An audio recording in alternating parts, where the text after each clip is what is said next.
DDA for we're the Developmental Disabilities Administration, and we welcome you to the 5th of our series of the Friday webinars on COVID-19. Our presenters for today are Bernie Simons, the Deputy Secretary for DDA. Also with us is, we've invited Dr. Timothy Cheesmar, who is the State EMS Medical Director, and Abigail Gadboy, who is the DDA Legislative Liaison, assisting with Dr. Cheesmar with the administration of the Go Team program. Also with us are Patricia Sestoki, Director of Programs, and Rhonda Workman, Director of Federal Programs for DDA. Before we begin, I'd like to go over a few things about the webinar. All participants are in listen-only mode. There are 2 options for listening to the webinar, by computer and by phone. If you have trouble hearing, you can try switching by clicking on the appropriate button on the webinar panel. There's 2 handouts for this webinar, and you can find them in the handout section. Right now, we just have one, but shortly we will add a second. We are recording the webinar, and it will be posted on YouTube to be on our DDA website. Questions can be typed in the question box in the webinar panel, and they will be answered at the end of the presentation. So now I'd like to introduce Deputy Secretary Simons. Good afternoon. Good afternoon, and thank everybody who is on this webinar. You know, again, we think it's extremely important in DDA to continue to keep everybody updated, to do these Friday updates at 1 o'clock every Friday, and I hope that everybody thinks that they are useful and informative. So obviously we're going to talk about our regional updates, our Appendix K updates. As was just stated, Dr. Timothy Cheesmar is the State EMS Medical Director, and then Abigail Gadboy worked in DDA, came to us from Medicaid, and basically with the legislative session leaving early, she was assigned to the Office of Preparedness and Readiness, OPR, that is under the Deputy Secretary for Operations. And then we'll take questions at the end. So again, our highest priority is everybody's health and safety, well-being. We continue to communicate.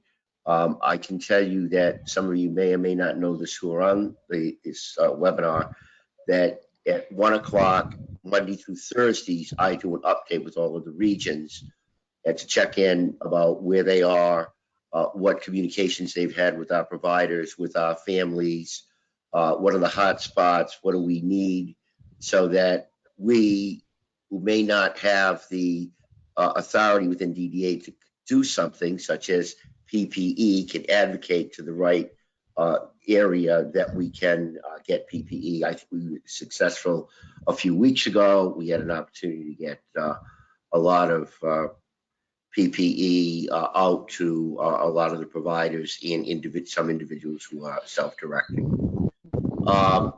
You know, we've had a lot of communication about the Go teams and what does that look like and how is that request. And obviously we put out that it's going to go through your local health department and your local emergency agency. And today you're going to hear from Dr.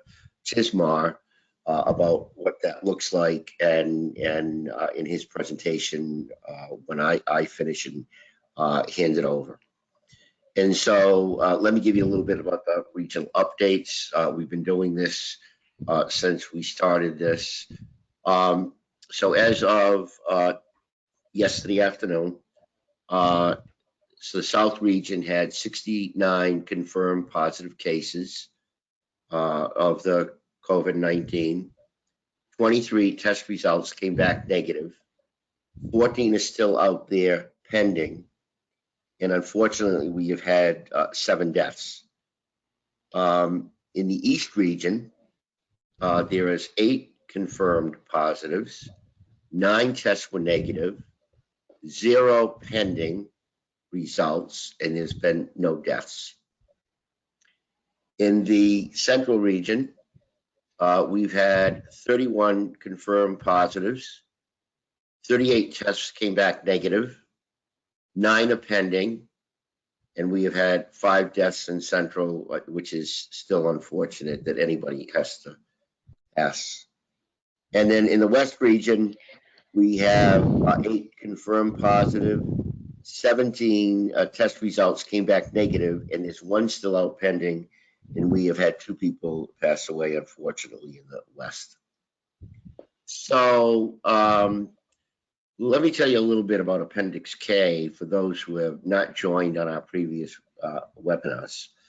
So Appendix K basically is a document that is used to do a variation and get approval through our state Medicaid office to the Center for Medicare and Medicaid Services, who's the ultimate one that signs off on our waiver applications and any amendments that we may submit.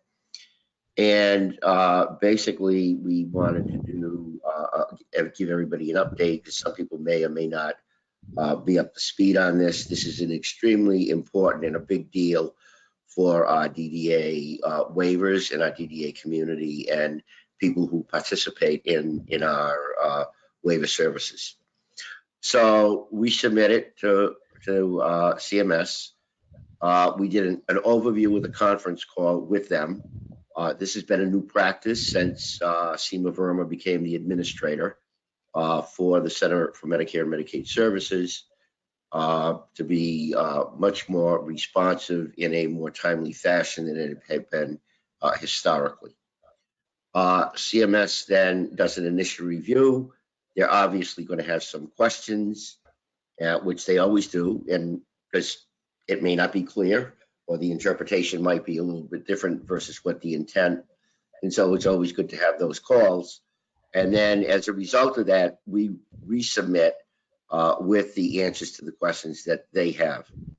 And so then it goes to their higher management, and then we continue with that process. So let me give you some dates. So we know when the pandemic started and in the state, we know when the governor did the emergency order. We also know that on February 3rd, that we did submit the amendment for Appendix K to CMS. Now, obviously, it took a few weeks to write this and put it together and to get input from stakeholders, and we've talked about that in the last couple of webinars that we went to the DD Coalition. We've talked to providers, we talked to families, we talked to people who are self-directing, et cetera, to get as much input as possible so that we could move forward with this. So we submitted it on the 3rd, on a Friday.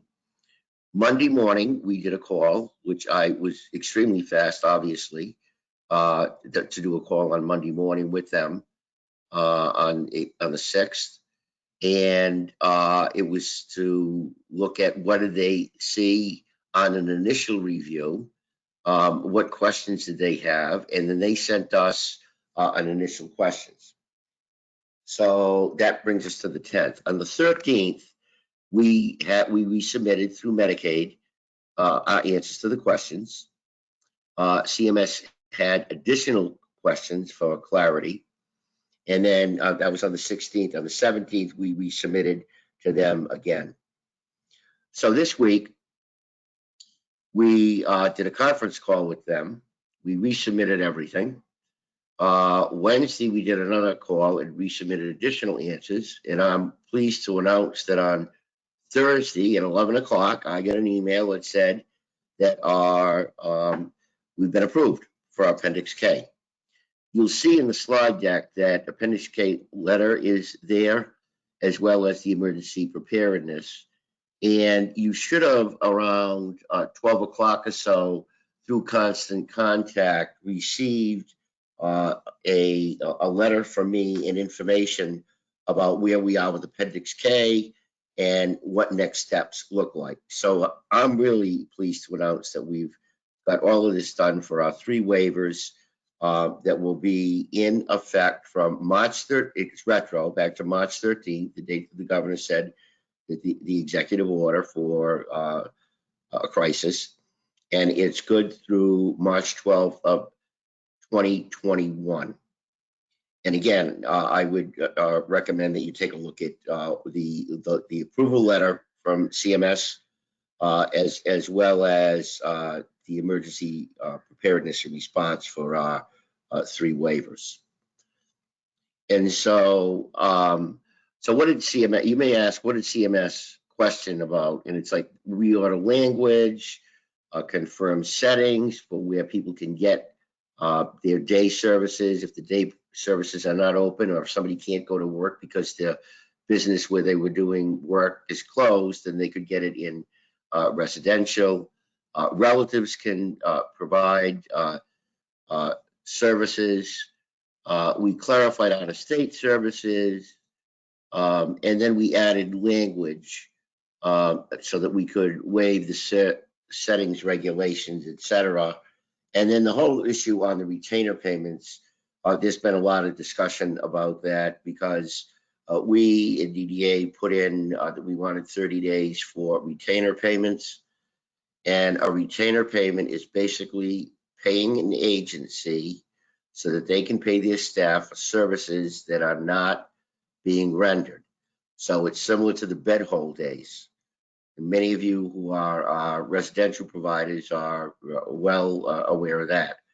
And so what CMS determined is that the bed hold days that are in our state plan basically cannot exceed that number. And now that number is 18. And I can tell you that we did I did a presentation yesterday to the DDA's Quality Advisory Council. Some questions came up on that, and we have a member from leadership and Medicaid that sits on that Quality Advisory Council for DDA, and they are reviewing this because they're getting some feedback, not just from DDA, but from other stakeholders. And I say review. I have no idea what that outcome is going to be. So we finalized everything, and we are looking at what we need to do for fiscal and operational changes. I mentioned in the past webinars that I was concerned that once we get Appendix K approved and you read it and you say, all right, that's retainer days. What does that mean? How do I submit information, etc.? And not just for that, but for people receiving services in alternative sites. If people are getting something for an hour versus 8 hours, what does that look like? If they're getting it through telephonic as opposed to in person, what does that look like, etc. And so concurrently to when we were working on the Appendix K, either the initial draft that we submitted and or the subsequent feedback that we got from CMS, I've asked the leadership team at DDA to start creating some robust guidance. And I wanted things to be practical, flexible, and easy to navigate. And those were the instructions that I gave, so that when you see operational guidance, and again, if any of you had seen the constant contact email blast that went out earlier, you will see a graphic on the last page of that that basically outlines what that will look like. And so we continue to share information. We'll continue to have these webinars on Fridays. We will continue to get feedback. You know, this is a time where collaboration needs to be at its best. DDA will continue to advocate for people that we support, families, staff, etc.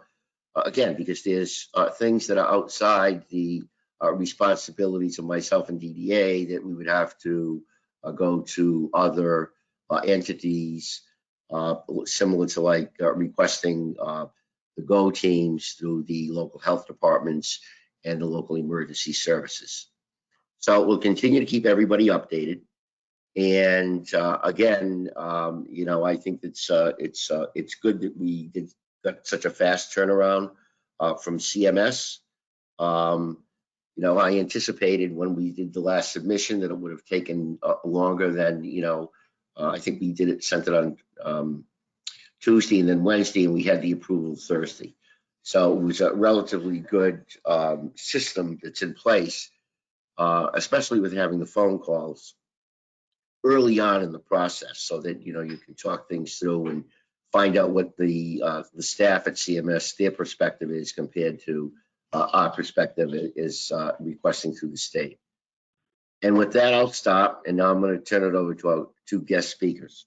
So we've asked Dr. Timothy Chismar, who's the state EMS medical director at the Maryland Institute for Emergency Medical Service System. He's board certified in medicine, and he's an EMS physician. He identified the need for the GO teams in response to multiple outbreaks in the skilled nursing and long-term facilities here in the state. He has coordinated a multidisciplinary group of professionals from our department, MDH, his area of MEMS, the National Guard, the Department of Health and Human Services, the hospital system, and basically looking at the most vulnerable patients during this pandemic. As I mentioned earlier, Abby is a DDA staff. She's been with us since January. It probably seems like a lot longer. And as the legislation session came to an end early, she was temporarily reassigned to the Office of Preparedness and Response, as I mentioned earlier, to work on the department's COVID-19 response. And she is currently assisting Dr. Chismar with the administration of the GO Team program. So with that, I'll stop and turn it over to them. Thank you, Deputy Secretary. And I apologize, everyone. Dr. Timothy Chismar was pulled away last minute on a couple of emergencies. So you will just have me, Abigail, talking over. So I kind of wanted to begin by starting to explain what exactly is a GO team or a strike team, as you may have heard the governor refer to them. So a GO team is a team of experts that visit long-term care facilities, including skilled nursing homes, assisted living facilities, and group homes, to give advice and short-term support to the facility's COVID-19 response. Membership of these GO teams can include members from the Maryland National Guard, the Federal Health and Human Services, Health and Medical Task Force, local hospital systems, and the Maryland Emergency Responders. Generally, there are three types of GO teams that we can send out to a facility. One is called an assist team, one is a care delivery team, and one is a testing team. We'll go into each team type more in depth in a little moment. But I want to emphasize that GO teams are not a universal solution to all of the problems that face facilities currently. So unfortunately, GO teams are not able to provide any long-term staffing support. They're not able to provide facilities PPE. So you will still need to reach out to your local health departments to go through the regular PPE ordering process. But I also want to assure facilities and providers that the GO teams are not connected to OHCQ. We do not offer citations. We do not affect your licensure at all. We want to make sure that this is a positive experience for all the facilities, and we don't want to punish anyone for asking for help.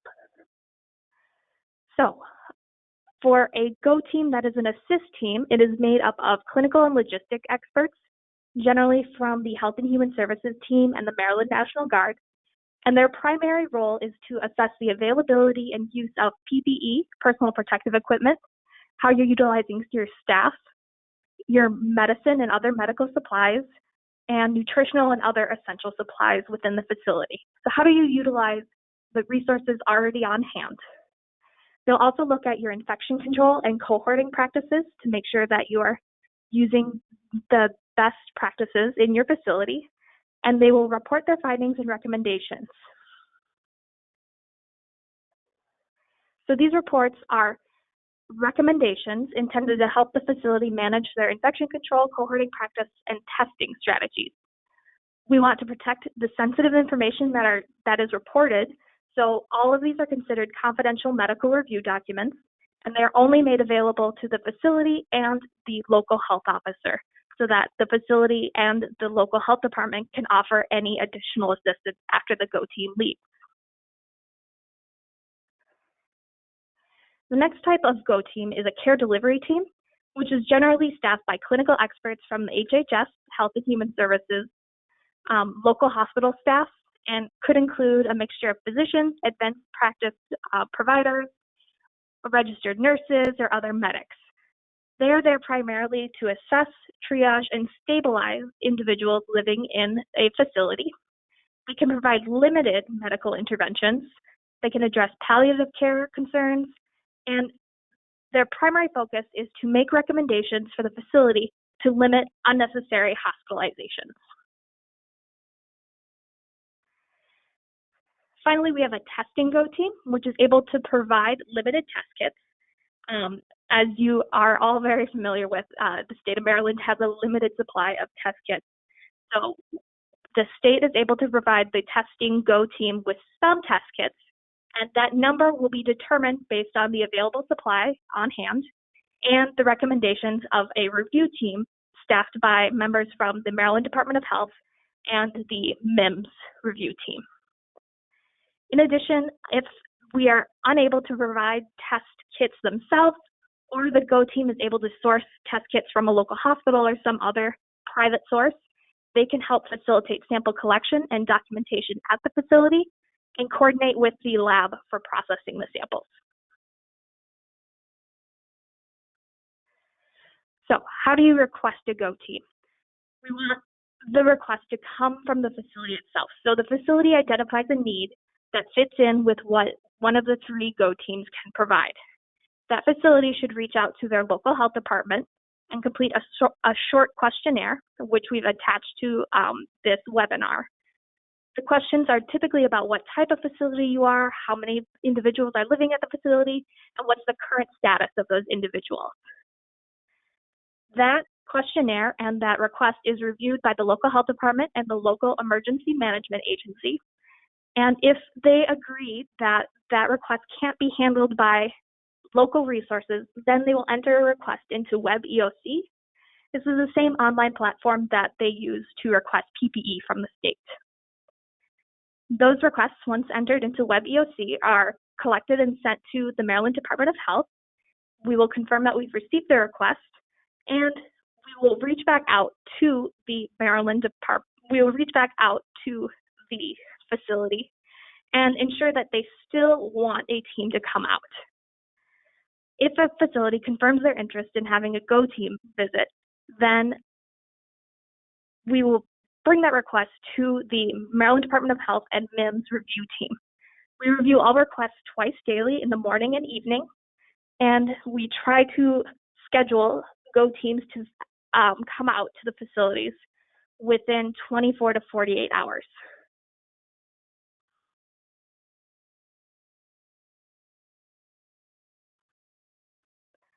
All right, so with that, I'm sure you have lots of questions. This is the contact information for myself and Dr. Timothy Chismar. Thank you, Abby. This is Patricia. I'm going to go through the questionnaires and read out questions, and they all could be related either to you or to the secretary.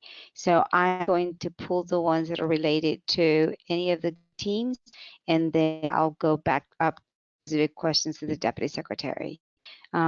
So will GO teams visit day services facilities? No, unfortunately, they are focused on congregate residential sites, so long-term care facilities. Okay. Then the next one is, what is the best way to test for someone? For an individual generally? Mm-hmm. To GO teams. So Abby, I don't think it replies to the GO teams piece. Okay. I'm just going through the list. Are there any specific GO team questions? I'm not seeing, everything else is related to Appendix K for the deputy secretary. So let me see if there's any more, and then if not, Abby, I'll let you drop off the call. Let me just wait a few more seconds, and if anybody has the specific things about GO teams. Okay, so here we go. Now they're popping in. Nice. before I let you go. So we were told by MDA that group homes and LGUs were not considered long-term care or assisted living facilities. Has that changed? Are we now in that group? So we've since clarified with the local health departments and the local emergency management agencies that group homes are allowed to request GO teams. Great, thank you, Abby. Will GO teams complete tests for a home that has exposed but not necessarily a positive case? Yes. As of right now, we still have capacity to send out teams to facilities who want to have kind of an early overview and early intervention to make sure that they're prepared for should someone become infected. Okay. Do you see any GO team questions? How does a provider complete the questionnaire for the GO team? Is it online or does the LHD provide it? So it is attached to this webinar, but I believe also the local health departments usually send it out to the facility after they submit the request. Can a person in subject use a GO team? So currently, the GO teams are only being deployed to congregate sites, congregate residential sites.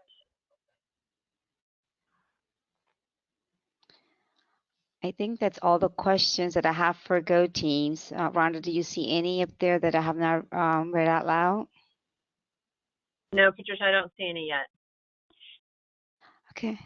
All right, Abby, really appreciate your opportunity. I know you guys are dealing with a crisis. I'm going to let you hop off and I'm going to start questions specific to the Deputy Secretary. Thank you, Abby. All right, thank you. And if anything comes up, I'll make sure that we'll share the questions so that we can add them in the DDA toolbox kit and we'll respond that way. Thank you, Abby. Great. Okay, Deputy Secretary, we have some questions in reference to Appendix K. So will facility be given fund for medical facility funding or on-site housing accommodations in event of future emergency of virus? Patricia, you need to repeat that. Sure. Will facilities be given funding for medical facility funding for on-site housing accommodations in event of future re-emerge of virus? I'll ask Rhonda to respond to that, please. Sure. Looking at this question, it's medical facility funding. We don't have any medical facility within our K or within our services. So we are not including any additional increased rate with the exception of supporting people who have been confirmed to have the virus, and that would be within our residential programs, so community living, group home services, supported living, shared living, and then any supports provided through personal supports, CDS, our community development services, and our nursing services. That is outlined in our Appendix K under the category that talks about increased rate.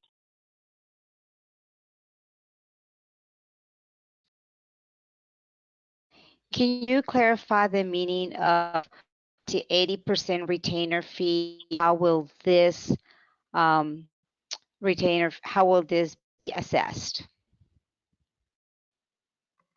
Yeah. Do you want me to Rhonda, respond to that, or is Valerie on the phone? No, can you respond to it, please? Sure, absolutely. So based on our information and approval that we received to submit the K for our meaningful day services, we can pay up to the nursing facility bed hold days that Bernie talked about. So for 18 days, those 18 days are the limit that we have currently, so they do not reset. So we have 18 days, and for meaningful day services, we will be paying or reimbursing for those retainer payments at 80% of the rate. So it's 80% of the rate for up to 18 days unless we receive other approval from the state or the federal government. So are the 18 days a month, a year? Can they be reset again? They cannot be reset again for this time period, which began March 13th and will expire at the end of Appendix K, which is March 12th of 2021. Okay, Valerie has joined us, and so if you wanted to add anything to that, please do so.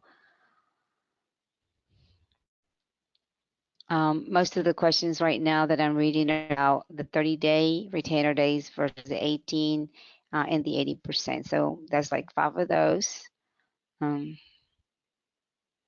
This one here, can we start now with having parents provide services? What approval do we need, or any? What documentation is required? So that's a great question, and one of the flexibilities in the Appendix K that we did receive approval included expanding the opportunity for family members and legally responsible people to provide direct services, including parents of minor children and spouses.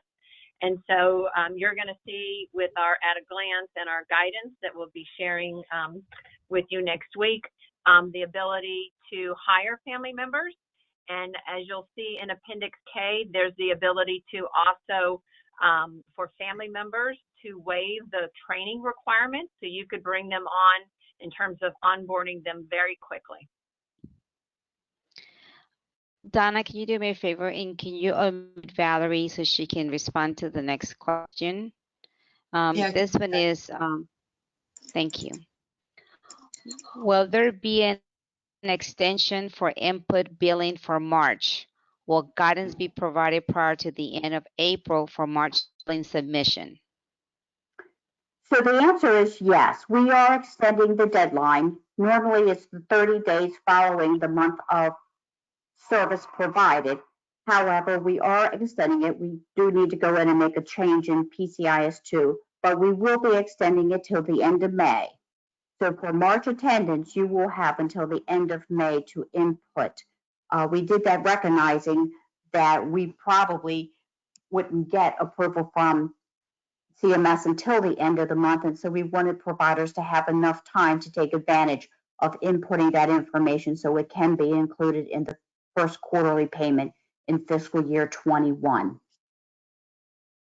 So Valerie, this one's maybe yours too.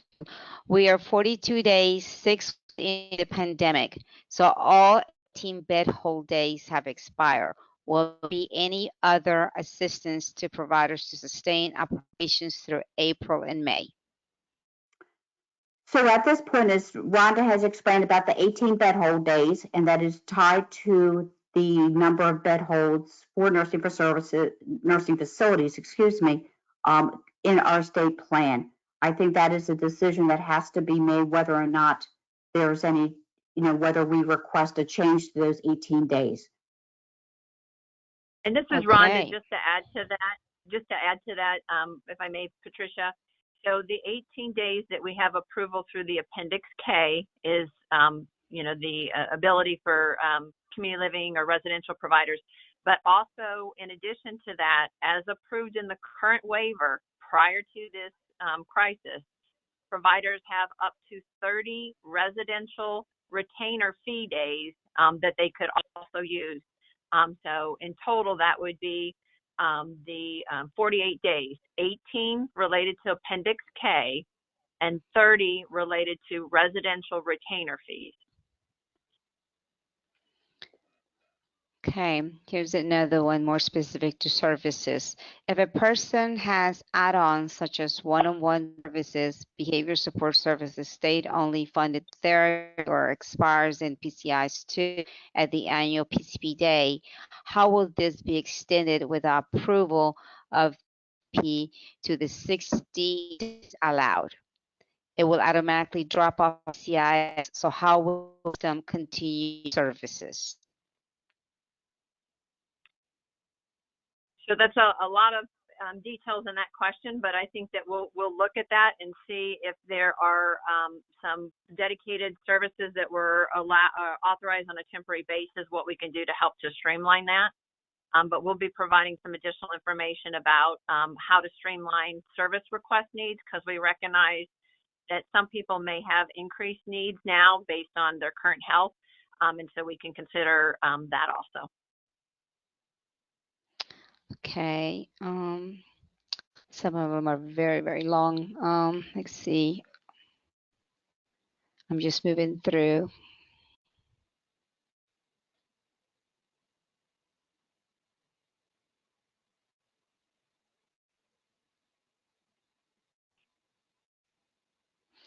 Okay, March billing. I'm just going through. They're kind of repetitious about the March billing and the retainer days. For clients with DDA who do not understand COVID, how can we explain testing? We have to have it without causing more anxiety. So the DDA is going to be having some folks be able to get some information how to do this, and we're also going to have some experts to talk about. Mary Ann Cambridge is going to be doing webinars with families and people in services, and we are going to have Dr. Karen Harvey in the following weeks to provide some of this services. But everybody is very unique, so we wanted to make sure that what you're doing right now, specific person-centered planning and team recommendations and what works for the person, would be a recommendation this time.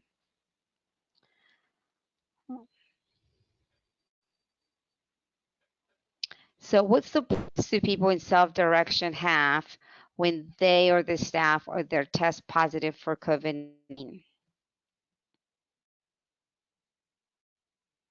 What was the first part of that, Patricia? What was the first part of the question? What support do people in self-direction have when they or their staff test positive? Great. So that's a great question.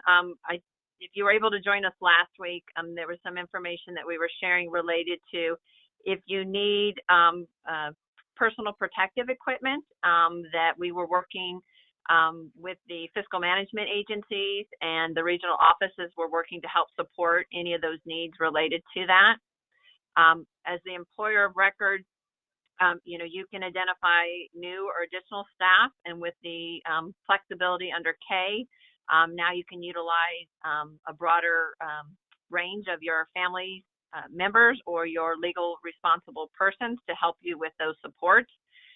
If the person who's self-directing is positive, then you obviously want to reach out to medical professionals, follow that advice and guidance related to isolating, and if concerns related to shortness and breath, any life-threatening, definitely call 911, but to follow, again, the CDC recommendations and the department guidance that's been issued. Can you please, and I'm paraphrasing this one because it's very long, can you talk a bit about the hiring of the family member to support people in self-direction? If there's an inconsistency across the regions of who's approving them and who. Yes, I'll that's a answer great that. question. I think it's a good question, but I do think that some of this, the operational guidance that we are going to come out with, is as much for state staff and the regional offices as it is for people in families that are in supports and services, so that we can get consistency among the regional offices. In addition to that, in addition to that, in our waiver, we already have a section where family and relative members can provide their services in extraordinary circumstances, and we would consider this being that. Anything else, Rhonda? I was just going to add, and as the deputy secretary said, his directive was to make this as simplified as best we can. So really, for self-direction, we're looking at the participant giving the names of the people that they want to provide those supports to the FMS, and not having it go to the regional office for approval for the people you want to use for staff. So that will be completely streamlined. Okay, so are retainer days applicable to personal support? If not, does Appendix K have an avenue to support providers who aren't able to provide the supports remotely? Valerie?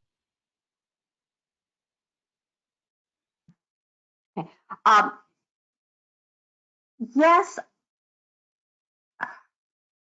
the personal supports functions differently than the other services. So I hesitated because I wanted to think it through.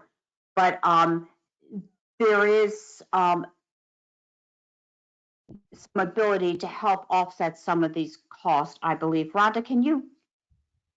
Yes, absolutely. Yep. So there is, under our retainer payments, it includes personal support. So it includes that based on, the federal guidance. So what we've looked at is converting hours or the 18 days and looking at what we could do in terms of hours. So personal support, including meaningful day services that would be hourly, are included as retainer payments.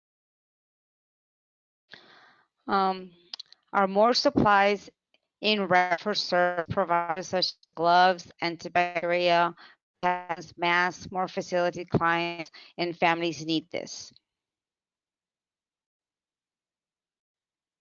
So is the question, are we getting more supplies? Yes. So Tanya Ferguson, as the chief of staff, has been the point person and has submitted another request in for PPE to go out through the regional offices to people, to providers and people who are self-directing. I do not have an updated status of where we are with the delivery at number one for a date, and number two, how much we will actually receive in that order that we had placed. It's my understanding if the day program in a residential program and your day program staff providing day supports in residential home, you can count them as present. The services was provided by the day staff, just they didn't locate. Is that correct? Yeah, so there's opportunities to provide those day services either in the home or remotely, and so that could be noted as a present day, yes.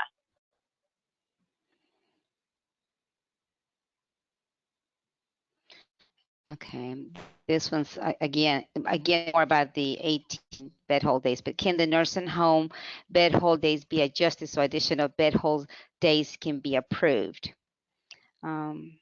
Bernie? So in my earlier comment, and maybe I went too fast, so I apologize. I talked about yesterday, I did a webinar with the Quality Advisory Council for the DDA.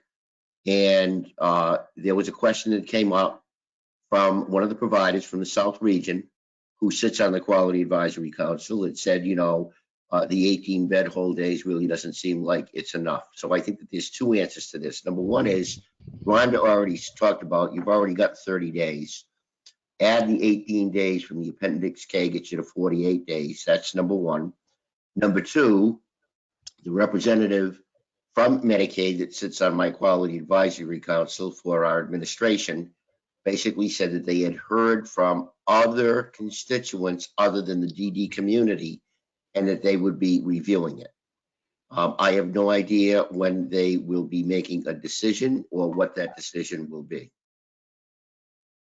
Thank you, Bernie. Lots of questions about, how do you build retainer days? What platform are we going to use? What form is it going to be done? It's going to be through PCIs too. So as opposed to reading all of that, Bernie, you want to answer? So yeah, I do want to answer that because, one of the things that I was concerned about, and it was in one of my slides, is that we will be giving operational guidance. And again, what does that mean? And if you are not in constant contact, you should be in constant contact, because we just sent this out at noon that explains what we will be doing, how will we be communicating, and what we will be communicating. So a lot of this, when you read Appendix K, is going to say, well, there's retainer days, or there's this, and it doesn't get into, so what does that mean in the day-to-day operations? What does that mean for me as a provider, or me who is self-directing, and what do I do with my FMS, et cetera? That's why I was concerned over and over again with consistencies among the regions, number one. Number two, to make it as simple and user-friendly as possible and not a complicated system. So you will see some of this guidance. We started working on this guidance concurrently when we started working on the application for Appendix K. So I wasn't going to wait until we get the final approval and then start guidance.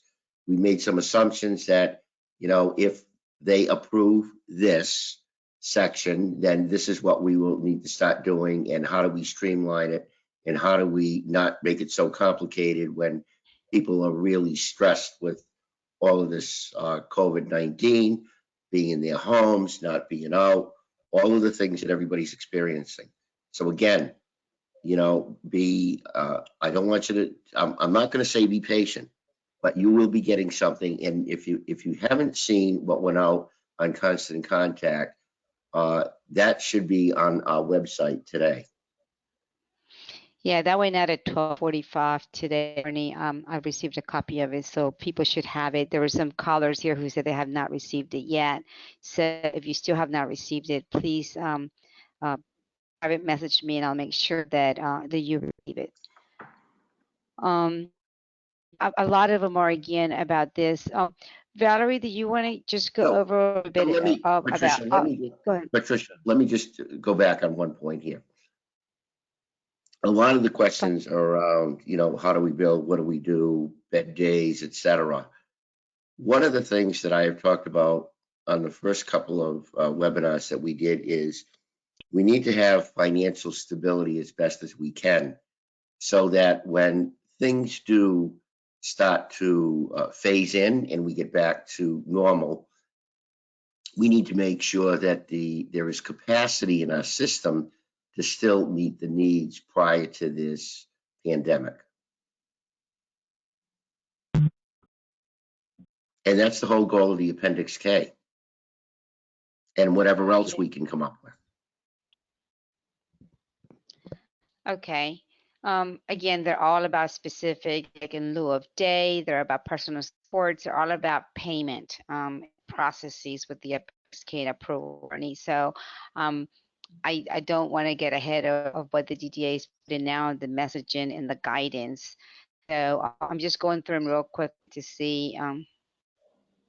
Well, let me just say this. I think that those are great questions to come in, because I think that what might inform us a little bit more as we put the finishing touches on our operational guidance. And there might be a question there that, may not fit directly into the guidance we're giving. So we may have to go back and maybe amend some of that guidance so that it's maybe a little bit broader, so that it addresses all of the questions and the situations that have come into us today. So I want to thank everybody who's putting those questions in, because, we can't sit there at DDA and think of every possible scenario and question that a provider may come up with, because you might have a specific scenario that was not in our thinking. And so this is great. This is why we're all in this together. And this is why we're all collaborating, so we get a collective answer for everybody, so that everybody can stay healthy and everybody can participate in their person-centered plan, no matter what form or fashion that is, how it's relaxed with the Appendix K approval. Thank you, Bernie. With that being said, I am going to make sure that the operations team and the programs team gets all the questions to make sure they use this as a check as they're finalizing those guidance that we're working on.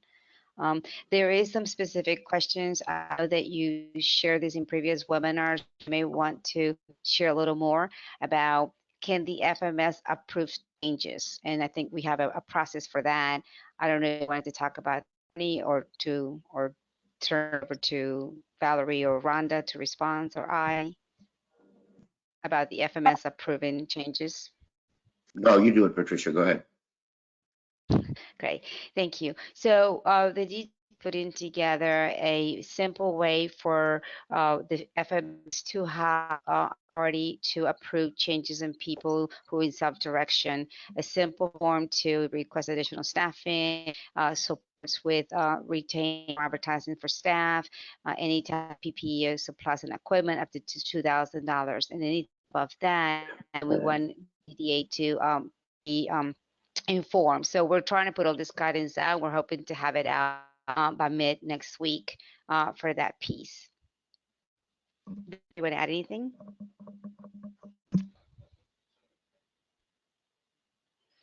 Okay. So people are asking, when will this operation guidance come out? Valerie? Yes, so as Patricia and Rhonda both have indicated, all of our teams have been working for the last couple of weeks trying to put this together and think through all the processes that needed to be completed and trying to find ways to simplify, sometimes complicated processes, because we know that the focus needs to be on supporting people, and we want you to be able to do that. So we're trying to make the guidance as straightforward as possible. We are, as I said, we've been working on this. As Patricia noted, we are trying to get this out. Probably our target at the moment is midweek. The one thing that we are doing is that in order to implement some of the changes that are being allowed through Appendix K, we did need to modify functionality in the PCIS2 system.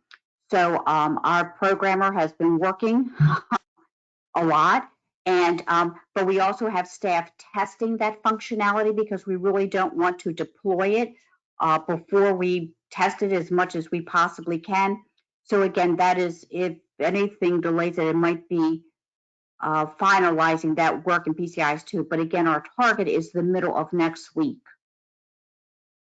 Thank you, Valerie. I just wanted to, I'm reading some questions. People are saying, given the inadequacy of the number of retainer days and day programs, should providers be submitted modified requests for service changes to switch folks to in lieu of day?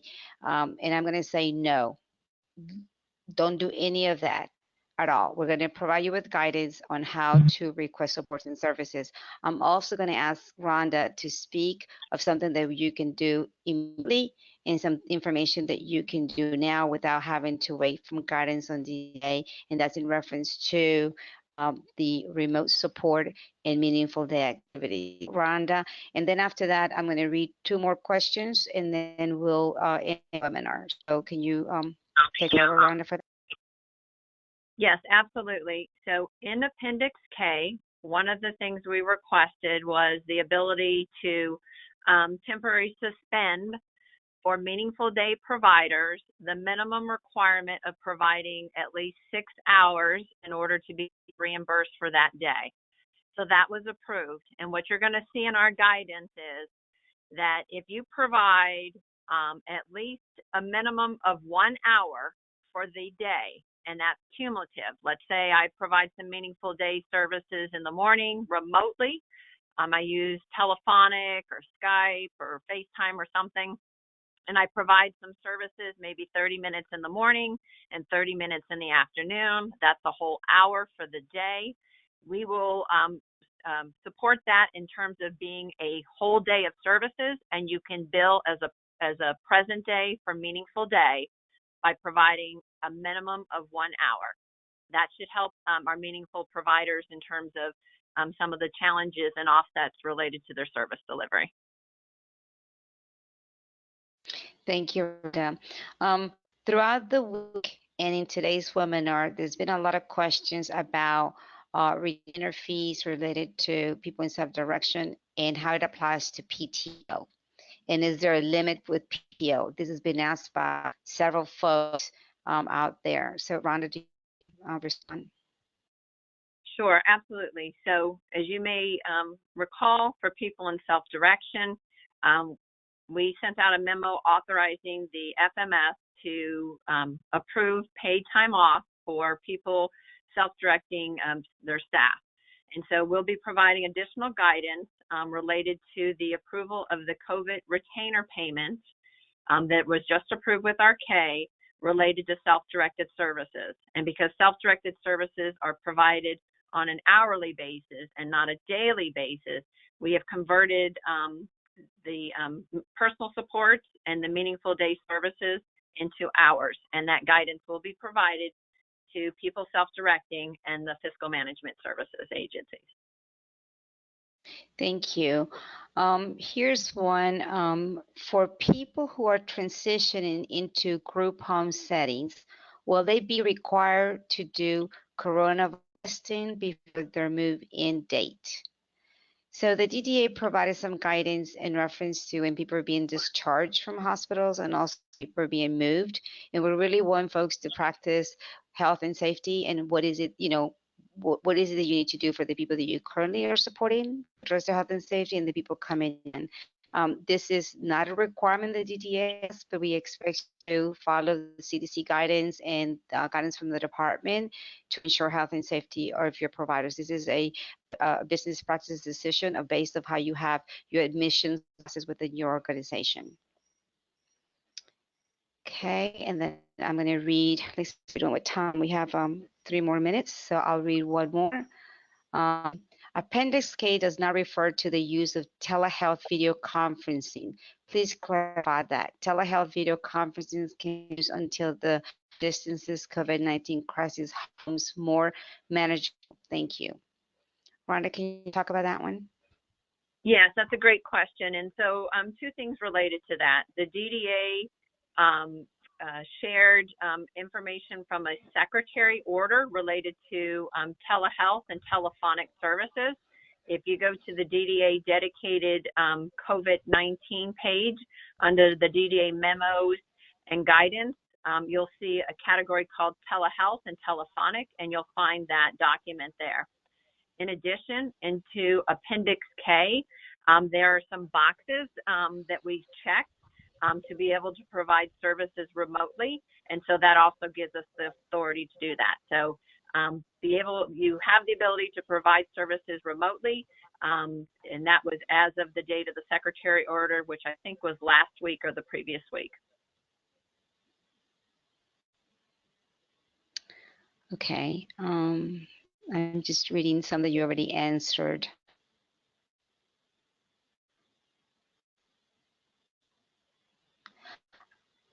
I want to make sure how long do you need to spend with an individual virtually to bill for a service, and what documentation do you need? I think Rhonda answered that.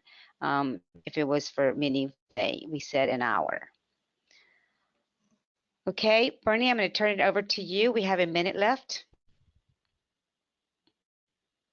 Well, I want to thank everybody who participated today, who submitted questions. And, hopefully we will get a review of the questions that came in today to make sure that when we transmit our operational guidance out by mid next week, that it is clear, that it is useful, that it is, I think, a good tool to be able to use to be able to keep your financial viability in being able to bill and provide supports, etc. And so with that, I want to say thank you, be safe, and have a good weekend.